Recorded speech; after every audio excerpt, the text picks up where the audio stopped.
Good morning. Well, I'm Miss Carla.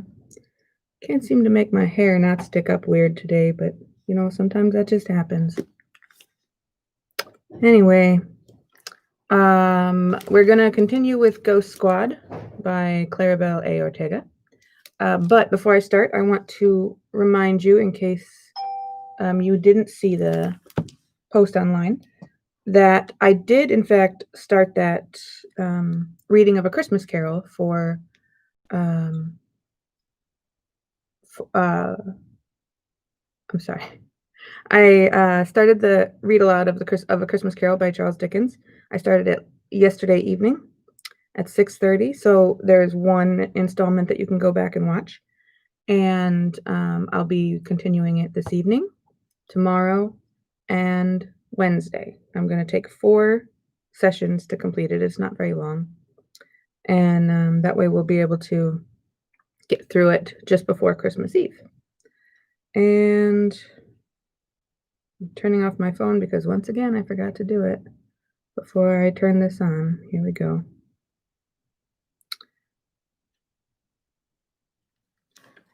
So hopefully you will catch up on the recording from last night, and maybe I'll see you live this evening at 6:30. I'm doing it from my home, and I'm sitting next to my Christmas tree, and it's nice and holiday festive feeling. All right, Ghost Squad, Claribel A. Ortega.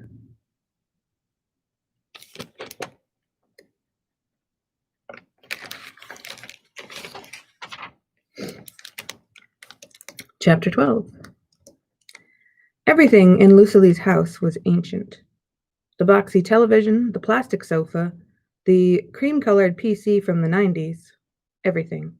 But perhaps the one thing Lucille didn't mind coming from the prehistoric age were her dad's old video games. Simon had collected every Nintendo console since he was a kid, from the Famicom to the N64, and Lucille had played every game in his collection. Among her favorite games was Ghosts and Goblins, a side-scroller where you, a knight, had to defeat various ghouls with the use of a trusty lance. Lucille sat in the living room, legs crossed, tongue sticking out, as she tried to fight her way through the skeletons and zombies in the early stages of the nearly impossible game. But as hard as she tried, she could never get past the second level. Once again, her armor fell off, and her avatar ran across the screen in heart-printed underwear, jumping and dodging monster after monster. Lucille, breakfast! Very few things on earth could pull Lucille away from a video game. The smell of bacon, eggs, and pancakes took the first 3 slots on the list. As Lucille was filling up her plate and dousing everything in a healthy bath of maple syrup, the radio on their kitchen counter perked up with an emergency weather alert. There continue to be reports of erratic wind patterns and flash flood level rains all over town. Some residents have even claimed to have seen ghosts. Simon switched off the radio just as it was getting interesting. I don't know what's going on in this town anymore. If there were ghosts flying around, why haven't I seen any? He paused and clears his throat. Sorry, Lucy. I'm just exhausted from work. You can't keep staying up all night, Pa. Lucille looked down at her plate. She knew her dad was sad, maybe even depressed, about the reality that they might lose their home. You all packed and ready for the weekend? Lucille's dad was a master at changing the subject. Lucille had just scooped the last bite of scrambled eggs and pancake into her mouth, so she could only respond with a nod. She couldn't let him see how scared she was, and she couldn't admit it to herself either. If she did, all the things she knew she had to do would be even closer to impossible than they already were. That reminded her she hadn't said goodbye to the fireflies yet, and Babette would be pulling into their driveway any minute. Be right back, she said, darting off into the backyard. The closer Lucille got to the willow tree, the more nervous she got. The light of the cucuyos all seemed to be slightly dimmer than when she'd checked on them the night before. Mama's firefly wings fluttered so slightly that it was barely noticeable. To her surprise, Macarena appeared to be mostly recovered from the attack at the barrack. Lucille told her that she should keep resting, but upon hearing about Lucille and Sid's plans that evening, she insisted on coming along. Ayo, Manny is gonna be so jealous, Primo Benny teased, after Lucily asked him to come along too. I'll come as long as we can get Babette to play some hip-hop in the car. No offense to Tio Simon, but I'm tired of all the bachata he's been playing lately. It's depressing, even for a dead guy. Lucily held out a small jar for them to fly into for the car ride over before tucking it into her hoodie pocket. What you doing, cuz? Yesenia, one of Lucily's far-removed cousins, floated down from her jar to sit on the edge of the branch where Mamma's jar hung. Hola, Yesenia. I'm heading out for a few days, so I want to check in on everyone. Have you been feeling okay? Mostly fine, except Yesenia zoomed close to Lucily until they were nose to nose. Some of us have been having nightmares, or something. I don't know what to call them exactly, but the other day Tio Fernando climbed the tree and then jumped off, screaming the whole way down. A shiver traced Lucily's spine. Tio Fernando had died in an airplane accident a long time ago, falling to his death when the plane malfunctioned. Do you think the nightmares are causing you to relive your deaths? Lucily whispered. Tia Milagros was right, and it was all making sense now. Manny crashing into the wall when he died in a car accident. Mamma had passed on in their house. One moment she was sitting in her room praying, and the next she was gone. Lucily tried not to cringe. This was spooky even for her. Yesenia, how did you die? I got sick. Yesenia had a far-off look on her face. Too sick for doctors to help me. The air began to turn ice cold, and Lucily's breath came out in white puffs. Yesenia's eyes opened wide, her head twitching like she was stuck on an endless, broken loop. She turned a sickly shade of gray, and not just her face, but everything. Her clothes, her hair, her eyes, as if she were in a black and white movie. Yesenia screamed, and Lucily reached out to her, but it was too late. Her cousin was gone. Lucily scrambled up the tree to Yesenia's mason jar. Inside, her firefly fluttered softly, her light almost out. No, no, no. Lucily began to cry. She had made the mistake of asking about Yesenia's death, and she'd caused her to suffer. Now Yesenia was hurt. There had to be some way to protect the fireflies while she was away. Lucily ran into the kitchen to find the salt. Back outside, she made a large perimeter around the tree. Stepping inside the circle, she called for Tia Rosario, who appeared wearing a pink dress with tiny white flowers on it, her long hair in a side-swept braid. Sion, Tia, Lucily said. Can you keep an eye on Mama and Yesenia? Claro que sí, mija. Rosario pushed her pink glasses up on the bridge of her nose. Why is there salt everywhere? I'm trying to keep whatever is giving you all nightmares, or whatever they are, away. Ah, yes, it has been a strange couple of days. Rosario closed her eyes and took a deep breath.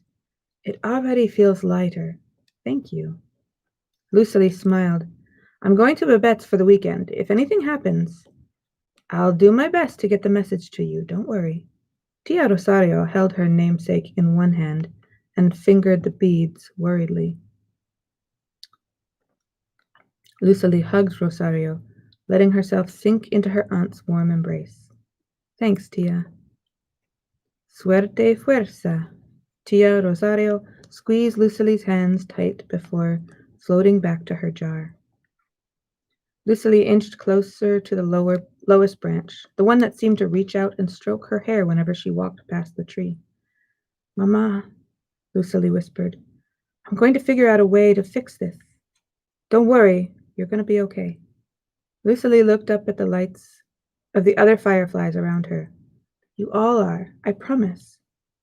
Lucily kissed two of her fingers and touched Mama's jar, getting up to run back inside to grab her bag just as her dad called out to tell her Babette had arrived.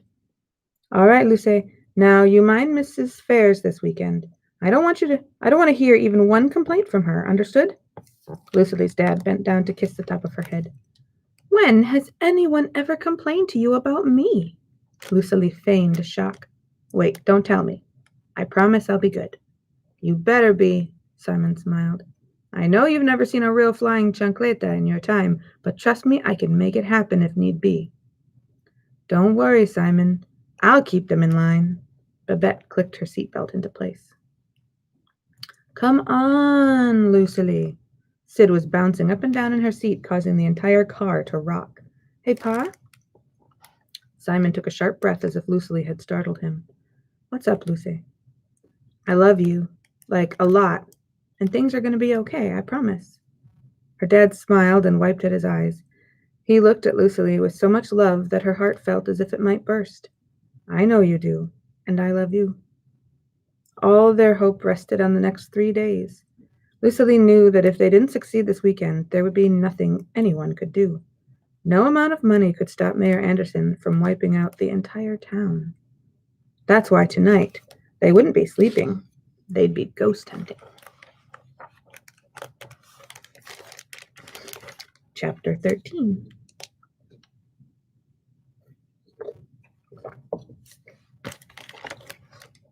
Babette's cat sat watching them from the wraparound porch as they pulled into the gravel driveway. Before Lucily could even thank Babette, Sit had grabbed hold of her hand and dragged her upstairs to the loft bedroom where they'd be staying. I've been dying to show you something. I was searching through my grandma's stuff downstairs, and look. Sid pulled a candle out from her backpack. It was white with red flames painted on the side and some sort of symbol wrapping its way around the wax. What is it for? Asked Lucily, inspecting the candle. It's a protection candle, Sid whispered. Supposedly it is meant to invoke the god of war. That sounds dangerous. If we come up against the library monsters again, it will be for them. But the candle is supposed to work for whoever lights it, and it's got to be super powerful because I found it in my grandma's hidden safe. What? How'd you get inside? And what if she notices? We'll be toast. If she figures out we're sneaking out tonight, we'll be toast anyway. Might as well not die at the hands of a mega ghost. Lucily nodded in agreement. Sid had a good point. Besides, they knew now what they were up against, and they couldn't exactly stroll into the next cemetery with no way of defending themselves. What's the plan, then? Sid stuffed the candle back into her bag. We're going to check out Huguenot Cemetery tonight. According to my dad, it's one of the most haunted, and there's a church, which adds to the creep factor. I have our routes mapped out with all the mausoleums marked on my phone and on a printed map, just in case we run out of battery. Routes? Plural? Sid's eyes widened. Well, you're not going to like this, but I think we should split up. Lucily cringed. Splitting up is the last thing we should do. But hey, Sid held her hands up. You're the boss. If I die, please be kind to my ghost. Let me live in your tree or something. Do you think we should bring Chunk? Lucily picked the fat cat up and nuzzled her nose. Meow, responded Chunk. You think she'll be quiet when we sneak out? Lucily asked. She'll yell louder if we don't take her with us. She's so nosy, I swear. We should bring some of those treats she likes just in case. One question, though. If we do find one of the missing pages from the book, then what? Then we recite the spell. The sooner the better. The fireflies are getting sicker every day, and the town is being overrun with spirits. Lucily sighed. And if we don't find a new place to live soon, or find a way to save the house, I guess we'll just be on the street. We won't let that happen. Sid threw herself on top of Lucily and hugged her. I'd tell my parents to let you stay with us, or here with Babette. You can sleep with Chunk in her bed. Lucily giggled, melting into Sid's arms.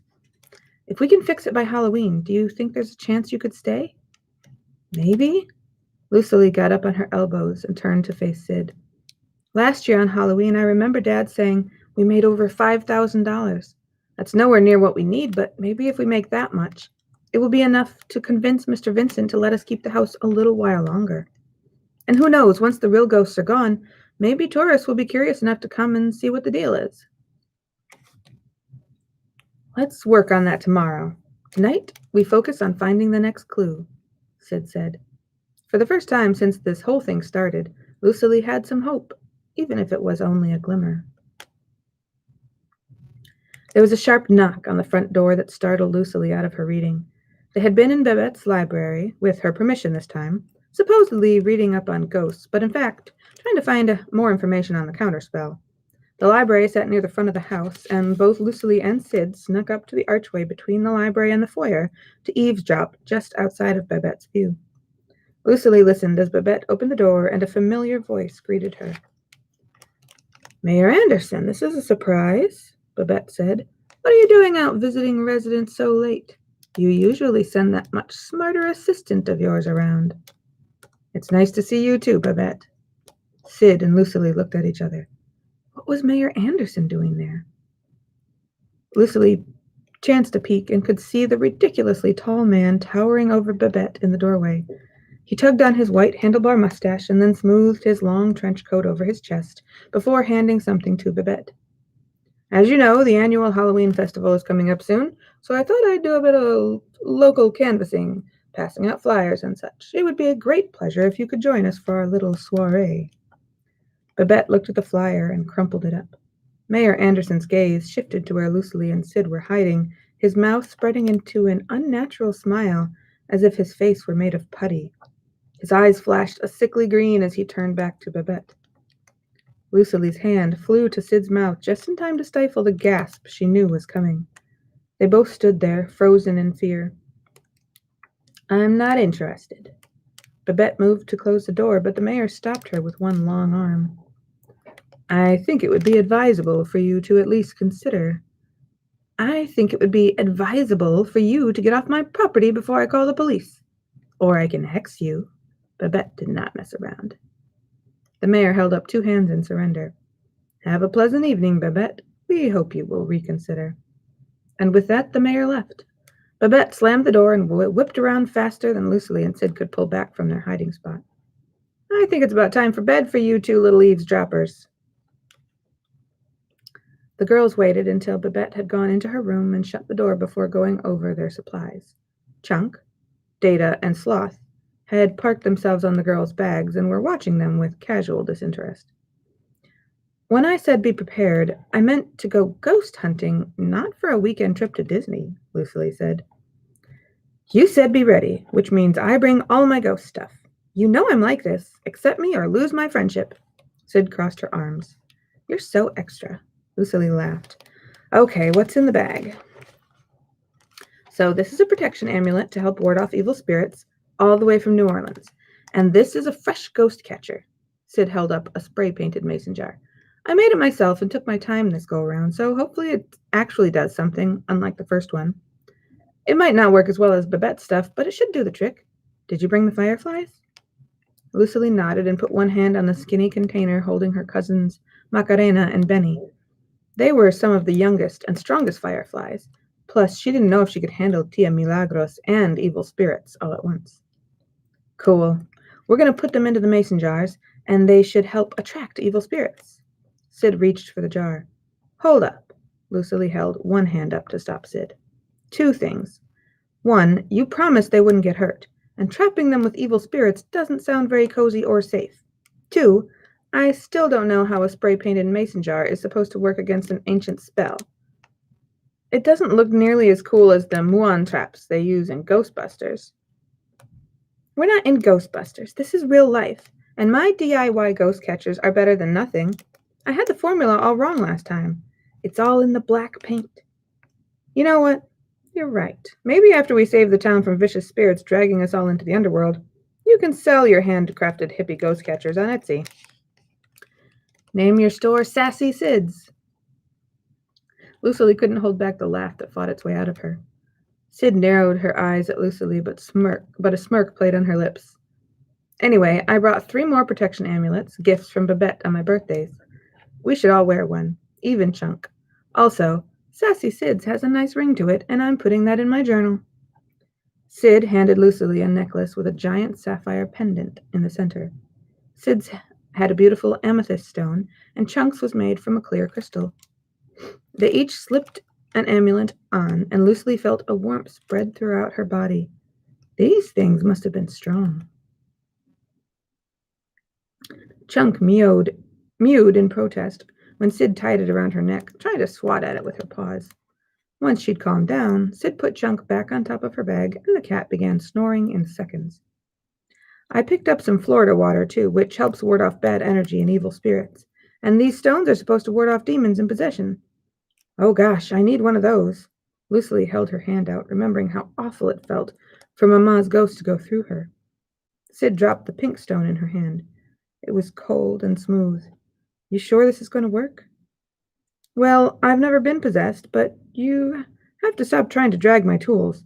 I made a ghost catcher for you, too. Sid gave Lucily an identical black mason jar with a wire handle and a lid that flipped open with the flick of your finger and closed with a clasp. Lucily inspected the jar. It had a small, clear compartment inside that was closed off from an open area around it. Do my fireflies go in the middle? She asked. Yep, and the evil ghosts go on the outside. They'll be safe, I promise. I washed all these in Florida water, and the ugly ghosts are going to be useless once we trap them inside. Lucily bit her lip and nodded reluctantly. She really hoped Sid was right. I also brought a libro de lobos, just in case we find something. 2 flashlights, a banana, some candles, a loaf of bread, some cash, and a fake mustache. I'm not even going to ask. Lucily shook her head. Hey, we don't know if we're going to get abducted or lost, but we're definitely going to get hungry.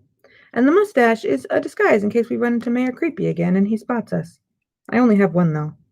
You can use it, Lucily said, laughing. All right, but don't come begging me for my stash if we get caught. Around 10 o'clock, Babette fell into a deep, snoring sleep, just as Sid had predicted. By 10:30, the girls, along with Chunk, were already riding toward the cemetery. They rode their bikes through the foggy night, the occasional specter rising from the tree-lined streets. Chunk sat in a basket at the front of Sid's bike, swaddled in a blanket to keep warm. What do you think the mayor wanted with Babette? Lucily asked Sid as they rode. Nothing good, that's for sure.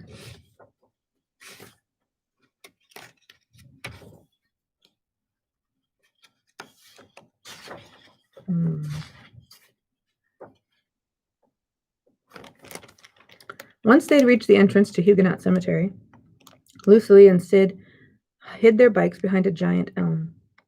I drew up a map of all the mausoleums in the cemetery. Some of them will be locked and some will be open, but I got this. Lucily patted the crowbar sticking out of her backpack, in case we have to muscle our way in. Sid clapped softly, and Chunk hissed, startled awake from a nap. There are 12 mausoleums in this cemetery. You sure you don't want to split up? Sid cut Lucily off with a raised hand. Have you never seen a horror movie, ever? Scooby-Doo? Besides, I'm scared, girl. We're going together. Fine, chicken. We could have covered more ground separately, but if you're too scared, Lucily teased. And if the evil spirits come for one of us, then what? I am not about to die alone. No, ma'am, Sid said, a hint of fear flashing through her before she broke into a nervous laugh. Just follow me, Sid. I memorized the maps. The iron fences of Huguenot Cemetery were rusted over and shot 10 feet into the night sky. As Sid looked up at the fence, Lucily held the padlock, keeping the door shut in her hand. She gave the lock a few good whacks with her crowbar, but it didn't even budge. This is not just locked, it's super locked. And unless you can magic up some sort of Alohomora spell, there's no way we're getting in. Lucily shook her head. You give up too easily, Luna, Sid teased. She gestured for Lucily to follow her, and together they walked their bikes to the other side of the cemetery. Here. Sid put her bike down and pointed to a patch of dirt beneath a chain-link fence. The ground dipped right under the fence and left almost enough space for them both to get through. We can dig a bit so there's enough room for us to squeeze under, suggested Sid. How'd you even know this was here? Lucily laughed. I scouted the place before. Honestly, what kind of amateur ghost hunter do you think I am? I'm pretty sure this is only your second ghost hunt, Sid. Technically, yes, but I've watched and planned enough of them that it doesn't feel like my first one. Sid dropped down and started digging as Lucily joined her. This is gross. There are probably, dead people worms in here. Lucily made a face. Oh my gosh, why would you say that right now? The girls laughed and kept digging with their hands until enough dirt had been pushed out of the way for them to fit under the fence. I'll go first. You pass me Chunk, and then you go, okay? Lucily said, and Sid nodded in response. Lucily pressed her body as far down as she could go and shimmied beneath the fence. It smelled like fresh soil, and Lucily hoped her clothes weren't getting completely ruined. Once on the other side, she wiped her jeans down as much as possible while Sid coaxed Chunk to crawl under the fence. "Come on, Chunk. Get your big butt over here." Sid nudged the cat gently, but she wouldn't move. Chunk let out one long meow in protest, and Lucily dropped to her knees, holding a piece of string cheese out and making cooing noises. Chunk bolted straight under the fence. "It's always food with you," Sid said before slipping under the fence herself. "Good thing I brought string cheese," said Lucily.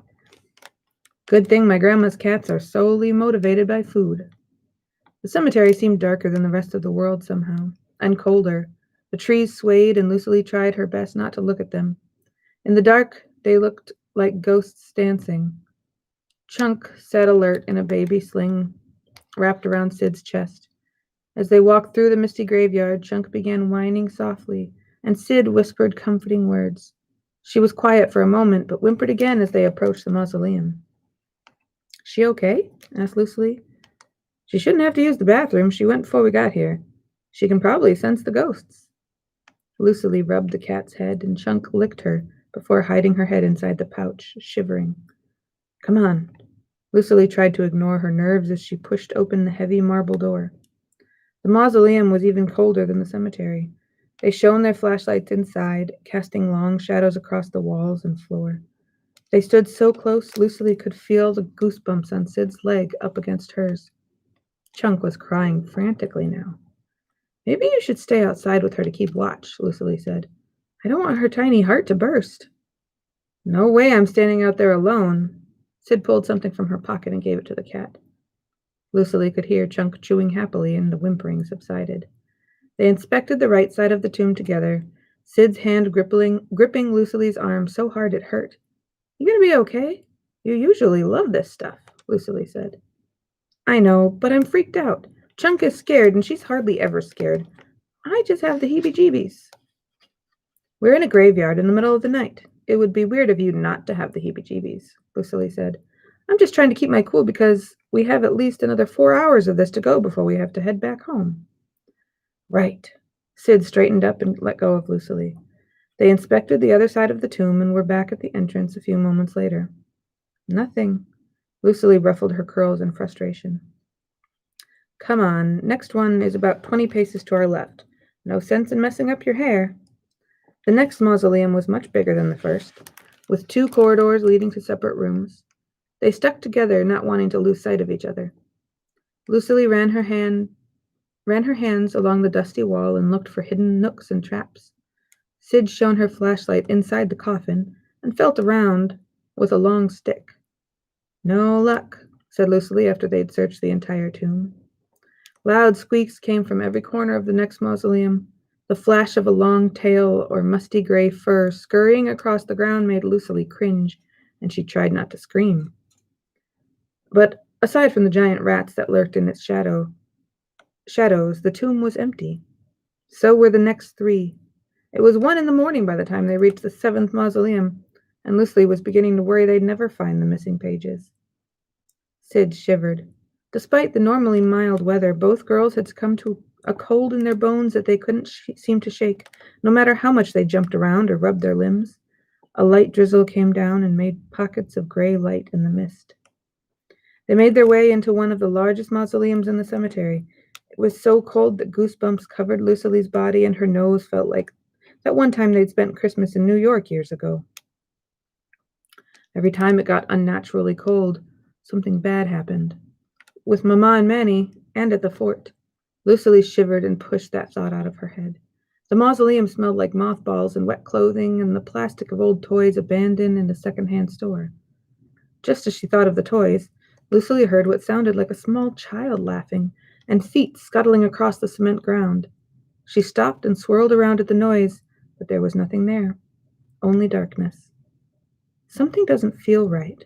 Lucily moved slowly toward the entrance of the mausoleum. Lucily opened the door, and Chunk howled so loudly it didn't seem like it could have come from her. And then the door slammed shut. In the same instant, Lucily dropped her flashlight, and its light went out with a painful crack. Lucily put both hands on the handle and pulled, but the door refused to open. "What's happening?" Sid yelled. "Help me, the door is stuck." They both pulled on the handle, but it wouldn't budge. They shook, kicked, and screamed, but nothing worked. Then something moved behind them. Both girls stood stock still. They heard a creak again, and then there was a blast of air so cold the hairs on Lucille's arms stood on end. "Who's there?" Lucille asked without looking back. She reached slowly toward the door again, but the blast of cold air overtook her, and they both screamed. Chunk joined them with a howl. Somebody mumbled in the darkness, their words sounding almost like a song. But the voice was inhuman, low, gravelly, and menacing, like the growl of a jaguar. "I've caught 2 little flies in my web, 2 little flies, they disturbed me, now they're dead." Sid's flashlight began to blink on and off in tune with the song before plunging them into complete darkness with whatever was in there with them. The voice laughed maniacally, and Lucille thought she might pass out from fear. "We're sorry," Sid's voice trembled. "We were only trying to help you go home." She slowly turned her backpack toward Lucille, who nodded. Sid laughed nervously, but kept talking. "We're just 2 kids, not sure what we're doing, really. We thought we'd be able to help you, but obviously you don't need our help." Lucille started to take the bottle of Florida water out, but Sid shook her head. Instead, Lucille pulled out a cylinder from the bag. A giant piece of tape on it read "Salt" in Sid's bubbly handwriting. From the corner of her eye, Lucille saw Sid nod ever so slightly, and she handed the salt over to her friend. "We're just gonna make our way out of here now. Thanks for your kind hospitality." Sid raised the container over her head and spun it in a circle, throwing salt everywhere. The creature shrieked, the sound like nails on a chalkboard above them, and Lucille looked up. It was another mist monster. It had gathered above them and was swooping down again, coming right at her. Chunk had gotten free of her baby sling somehow and was now cowering behind Sid's leg. The mist swept toward them again. They screamed, and Chunk jumped into Lucille's arms. Lucille shut her eyes tight, her father's face flashing in her mind's eye. If she got hurt tonight, would she ever see him again? Sid made another circle with salt, but this time, as the mist came barreling toward them, they ran. The creature crashed into the salt circle and cried out in pain, barely missing the girls. In the same instant, the door creaked open, bringing a gust of wind into the mausoleum and getting salt everywhere. Lucille and Sid bolted through the door and into the night. Brambles scratched Lucille's legs as she tried to keep a straight path in the dark. Chunk mewed and hissed in her arms as they ran. "She's so heavy," panted Lucille. "Don't call her Chunk for nothing," Sid said. They scrambled under the fence, and Lucille tried not to think of worms and dead things. When they reached their bikes, Lucille deposited Chunk into Sid's basket and hopped on her own bike. Just as they began to pedal away, Lucille turned to see the monster standing in the marble doorway of the mausoleum, the moonlight revealing a form they hadn't seen before.